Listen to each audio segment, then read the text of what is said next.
அந்த சிம்ம ராசிக்கு சனி அந்த அஷ்டம சனியில இருந்து இந்த சனி வக்ர பயிற்சியாவது கொஞ்சம் நல்லா இருக்குமா சார்? முதல்ல சிம்ம ராசி பார்த்தீங்கன்னா தலைமை பண்பும் இல்லை, குடும்பத்துக்கு ஒரு சிம்மம் இருக்கணும். ஏன்னா தொழில் ரீதியாக பண்ணி டெவலப் பண்ண வேண்டிய சூழ்நிலை என்ன? நிச்சயமா இந்த ராசிக்கு,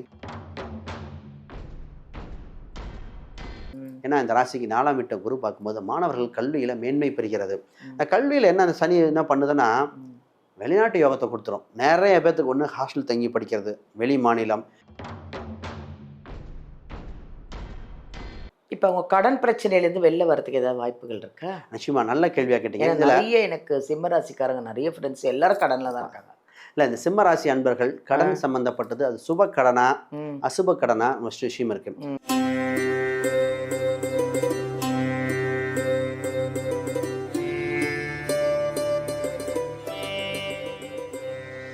எல்லாருக்கும் வணக்கம்.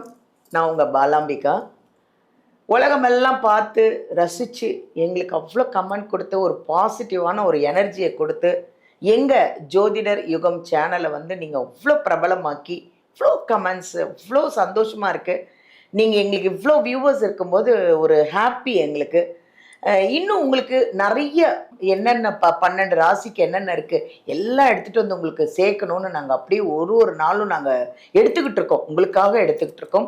ஒரு ஜோதிடர்களை கூப்பிட்டு உங்களுக்கான பலன்கள் எல்லாம் கேட்டு நாங்கள் ரசித்து நீங்கள் ரசிக்கணுங்கிறதுக்காகவே நாங்கள் ஒன்று ஒன்றா கொண்டு வந்துட்ருக்கோம். அதில் ரொம்ப சந்தோஷமாக இருக்குது. இன்றைக்கி ஒரு அருமையான ஜோதிடர். அவர் யாருன்னா ஸ்ரீ சுபம் டாக்டர் விஜயகுமார் அவர்களை தான் நிறைய விஷயங்கள் நாங்கள் வந்து உங்களுக்கு எப்படி கொண்டு வரணும்னு அவர் தான் நிறைய 12 ராசிக்கும் எப்படி இருக்கும், நீங்கள் நல்லா இருக்கணுங்கிறதுக்காக ஒரு நிகழ்ச்சிக்கும் ஒரு விஷயத்தையும் கொண்டு வந்துட்டுருக்காரு. இன்றைக்கி நம்ம ஒரு அருமையான ஒரு பதிவை தான் பார்க்க போகிறோம். அதுதான் சனி வக்ரம். என்னடா இது சனி பயிற்சி இப்போ தான் முடிஞ்சுது, அது என்ன சனி வக்ரம்? அதுதான் எனக்கும் அந்த டவுட் இருக்குங்க. அவரே கேட்டு தான் கிளியர் பண்ணிக்கணும். சனி வக்ர பயிற்சின்னு இருக்கான்.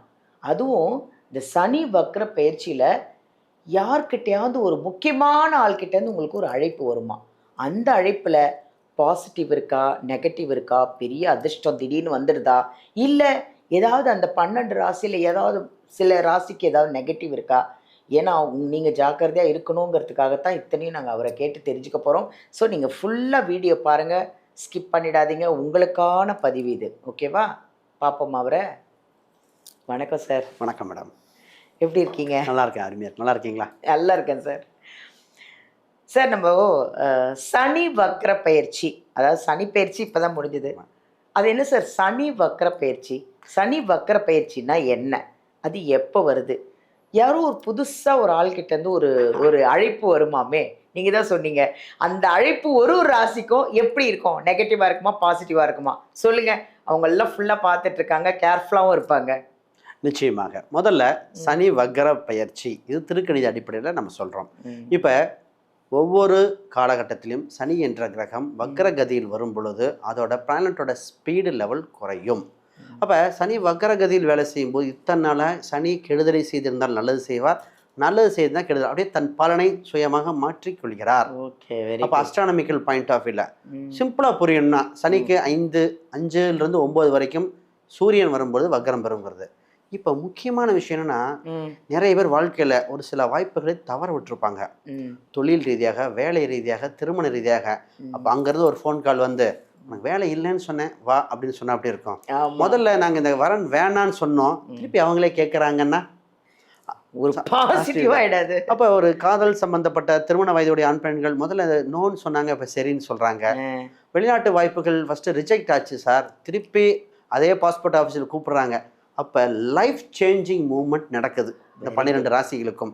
அப்போ இந்த வாய்ப்பை தக்க வைத்துக்கிட்டோம்னா பொருளாதார ரீதியாக, தொழில் ரீதியாக, சொத்து ரீதியாக, குழந்தை பிறப்பு, அது மட்டும் பூர்வீக ரீதியான சொத்துக்கள், தாய் தந்தையின் உடல்நிலைகள், பிஸ்னஸ், அப்புறம் வேலை, இது மாதிரி அனைத்து விஷயங்களும் மாறுதல் ஏற்படுத்துகிறது. சூப்பர். ஒரு சிலருக்குலாம் பார்த்திங்கன்னா யோகத்தின் உச்சமாக வந்துடும்.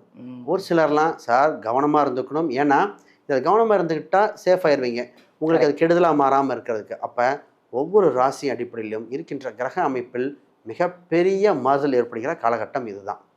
அதாவது வர்ற அழைப்புனால அதிர்ஷ்டமும் வரலாம், பாதகமும் வரலாம். ஆனால் அதை நீங்கள் தான் கரெக்டாக இதை பார்த்து ஃபாலோ பண்ணிக்கணும், கேர்ஃபுல்லாக இருக்கணும். அதானே சார்? நிச்சயமா. ஸோ இப்போ நம்ம வந்து 12 ராசிக்கான அந்த சனி வக்ர பயிற்சி பார்க்கலாமா சார்? நிச்சயமா மேடம். அடுத்தது சிம்ம ராசி சார்.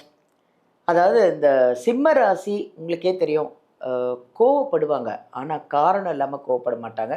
அந்த கோவமும் ஏதோ ஒரு முக்கியமான ஒரு நல்ல விஷயத்துக்காக இருக்கலாம்.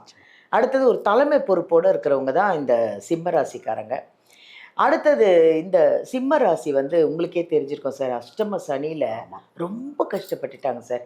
உயிர் ஒண்டி தாங்க இருக்கு, ஒன்றுமே இல்லைங்க, நாங்கள் என்னதான் பண்றது அப்படின்னு ரொம்ப வேதனையோடு இருக்கிற அந்த சிம்ம ராசிக்கு சனி, அந்த அஷ்டம சனியிலிருந்து இந்த சனி வக்ர பயிற்சியாவது கொஞ்சம் நல்லா இருக்குமா சார்? முதல்ல சிம்ம ராசி நான் தலைமை பண்பும்ல குடும்பத்துக்கு ஒரு சிம்மம் இருக்கணும். ஏன்னா எல்லா விஷயத்துக்கும் முன்னாடி நின்று டிசிஷன் எடுக்க அத்தாரிட்டி உடையவங்க, பொறுப்பானவங்க, இறக்க குணம் உண்டு. கோபம் எவ்வளோ இருக்கும், அதோட இறக்க குணம் உடையவங்க, பாசக்காரவங்க இவங்க தான். இந்த ராசிக்கு 8ல் இருக்கிற சனி வக்ரம் பெறும் பொழுது, அதை குரு வேற பார்க்கும் பொழுது அஷ்டமத்து சனி இனி இல்லை. பரவாயில்ல, வெரி குட். அப்ப தடைகள் எல்லாம் நல்ல விடைகளாக அமையப் போகிறது. நல்ல மூச்சு விட்டுக்கோங்க, தைரியமா இருங்க. தடை கற்கள்லாம் படிக்கற்கெல்லாம் மாறினா எப்படி இருக்கும், அந்த மாதிரி பெஸ்ட் டைமுங்க. இந்த நேரத்தில் ஜூலை 27லேருந்து இவங்க என்ன பண்ணணும் அப்படின்னா, அந்த உடனே நவம்பர் வரைக்கும் இருக்கு, எல்லா விஷயத்தையும் வேகப்படுத்தி செய்ய வேண்டிய காலகட்டம். ஃபர்ஸ்ட் இவங்க பார்க்க வேண்டியது தொழில் ரீதியாக, பண்ணி டெவலப் பண்ண வேண்டிய சூழ்நிலை என்ன. நிச்சயமா இந்த ராசிக்கு தொழில் ரீதியாக மிகப்பெரிய யோகம் வர்றது. திடீர் ஆப்பர்ச்சுனிட்டி, திடீர்னு ஒரு ஃபோன் கால், திடீர்னு தகவல்கள் அந்த மாதிரி வர வாய்ப்புண்டு. அவங்க அதை டெவலப் பண்ணி பெரிய பெரிய லெவலில் இந்த நேரத்தில் கூட்டுங்கிற பிஸ்னஸில் வருவாங்க சார். கூட்டு பண்ணிக்கலாம், ஜாயின்ட் வெஞ்சர் போட்டுக்கலாம், அந்த மாதிரிலாம் சூப்பராக வருவாங்க. இதில் கலைத்துறையில் இருக்கிறவங்களுக்கு தாங்க யோகம். இத்தனை நாளாக இந்த ராசி பாப்புலாரிட்டி இல்லாமல் தடங்கள் ஏற்பட்டிருக்கும். இப்போ தான் திடீர்னு பாப்புலாரிட்டியாக சிம்ம ராசி உடைய இல்லை சிம்ம லக்னமுடைய சினிமா செலிபிரிட்டிஸாக இருக்கலாம், சீரியல் சம்மந்தப்பட்டது, இல்லை யூடியூப் இன்ஃப்ளூயன்ஸுக்கெலாம் யோகமான காலகட்டம் வந்தாச்சு. அப்போ பாப்புலாரிட்டி சூப்பராக இருக்கும். இந்த ராசிக்கு சார் நான் வேலைக்கு போயிட்டுருக்கேன், எனக்கு எப்படி சார் இருக்கும்? உங்கள் ராசிக்கு 6ஆம் இடம் குரு பார்க்குது. குரு பார்க்கும்போது மிகப்பெரிய உச்சம்னா வேலை நிரந்தரம். அதுதான் சார் முக்கியம் எல்லாருக்குமே. ஏன்னா இந்த காலகட்டத்தில் நிரந்தர வேலை இருக்குமா, வேலை போயிருமா, கடன் இருக்குதே, இஎம்ஐ கட்ட முடியுமா? அதாவது கடன் இஎம்ஐக்காக வேலை போகிற மாதிரி இருந்தது இல்லையா? இப்போ ஃபர்ஸ்ட் விஷயம் வேலை நிரந்தரமாக இருக்கும். வேலையில் வேலை கிடச்சிரும். அந்த வேலையில் அடுத்த பரிணாமத்துக்கு போக வாய்ப்புண்டு. ஒரு தகவல் வருங்க, சார் ஃபாரினில் ஒரு ஆப்பர்ச்சுனிட்டி இருக்க போகிறீங்களா, இந்த மாதிரி ஒரு இன்ஃபர்மேஷன் வரும், வாய்ப்பு இருந்தால் பயன்படுத்திக்கலாம். இன்னொரு கம்பெனியில் நல்ல சேலரிக்கு கூப்பிட்றாங்க, அது போய்க்கலாமா, உங்கள் ப்ராஜெக்ட் மாற்றிக்கலாம். அது மாதிரி ஒரு சின்ன ஒரு மாற்றத்தை கொடுக்கும். அப்போ நான் நிறைய பேர்த்துக்கு சேஞ்ச் எடுக்க சொல்லியிருக்கேன். இது ஜாதக ரீதியாக பார்த்து அது உண்மையான தகவலா, அடுத்த வருகின்ற சில வருடத்துக்கு எப்படி இருக்குன்னு பார்த்து டிசிஷன் எடுக்க வேண்டியது. நிறைய இந்த கவர்மெண்ட் காம்படிட்டிவ் எக்ஸாம்லாம் சூப்பராக இருக்கும். மாணவர்களுக்கு தான் மெயினுங்க. ஏன்னா இந்த ராசிக்கு 4ஆம் வீட்டை குரு பார்க்கும்போது மாணவர்கள் கல்வியில் மேன்மை பெறுகிறது. கல்வியில் என்ன அந்த சனி என்ன பண்ணுதுன்னா வெளிநாட்டு யோகத்தை கொடுத்துரும். நிறைய பேர்த்துக்கு ஒன்று ஹாஸ்டல் தங்கி படிக்கிறது, வெளி மாநிலம் இல்லை வெளிநாட்டுக்கே பார்த்தீங்கன்னா இந்த ஐஎல்டிஎஸ், டோஃபல், ஜிஆர்இ இந்த மாதிரி எக்ஸாம் எழுதி மிகப்பெரிய லெவலில் ஃபாரினில் வித் ஸ்காலர்ஷிப்.